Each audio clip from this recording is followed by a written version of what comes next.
Thanks for tuning in to this month's Northwest Vision. I'm Karen Roos, Superintendent of Schools at Northwest ISD. NISD is considered an innovative leader across the nation in its use of technology, providing students with career and college-ready opportunities. In fact, the district received the 2011 District Excellence Award for Digital Learning from the American Association of School Administrators last year.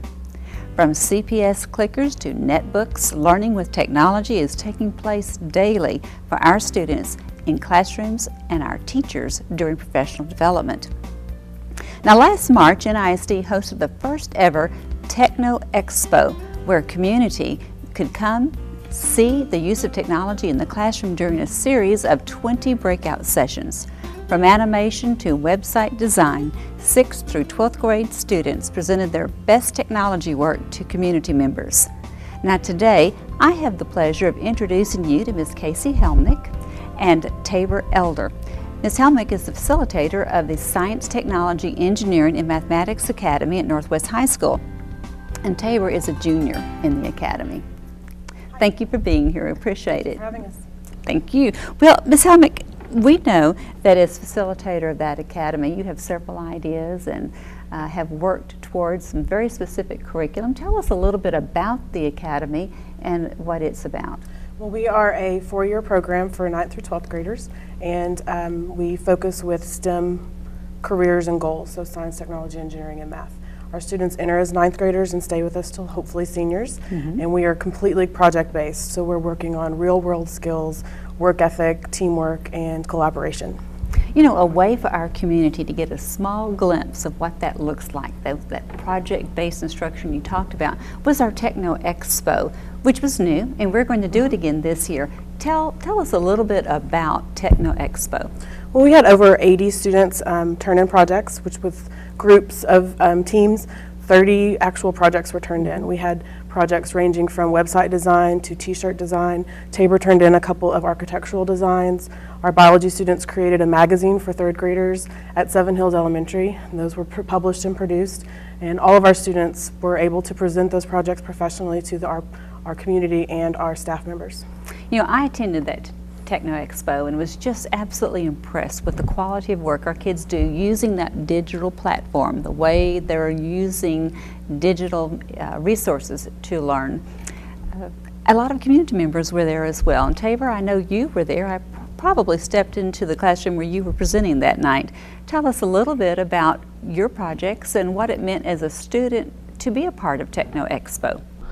I presented a number of projects that night. One of them was me and my team's architecture drawing, where we designed a house that an older couple live in. I also presented a number of biology projects like the baby maker, which me and my team designed a genetics manual for new parents and how their children's traits are passed on to them. I also submitted a project of my own, which was a 3D design of a motorcycle sprocket, which used our new 3D printer, which lays down PVC in small layers until you actually get a usable product, which I was the only one to use at the time. So I placed best in state for that, because usually you use wood or cardboard to use it, and it's not accurate, and this gets down to a millionth of an inch.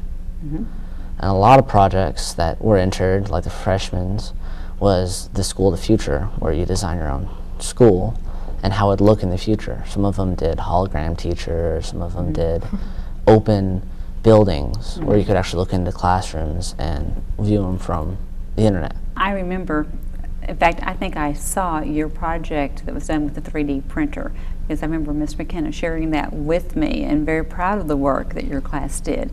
You know, just listening to you talk about the experiences you have, I think helps communicate the power behind the STEM Academy and the fact that what we're doing is project-based learning, and you are experiencing that by actually creating and solving, finding solutions and solving problems that are presented to you. Ms. Helmick, tell us a little bit about what really define perhaps for us project-based learning, what type of experiences those are for students, for those who might not be familiar with it. Okay.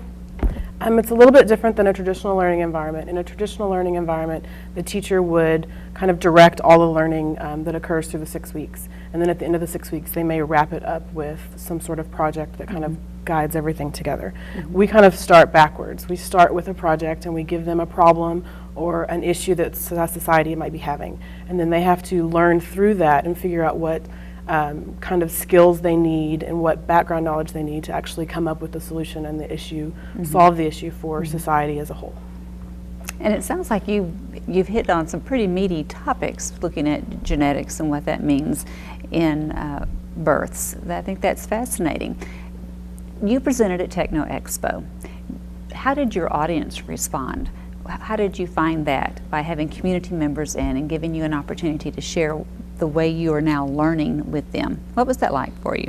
Well, initially we thought that, a lot of people knew what we were doing and it wasn't a big deal, but when we presented in front of the other people, it actually brought to light that what we're doing is actually a lot different from a lot of other curriculums in other schools, because the people are actually amazed that we accomplish these things. Most projects during school, you get the outlining. You have to design in the box. You can't go outside of it or else you fail.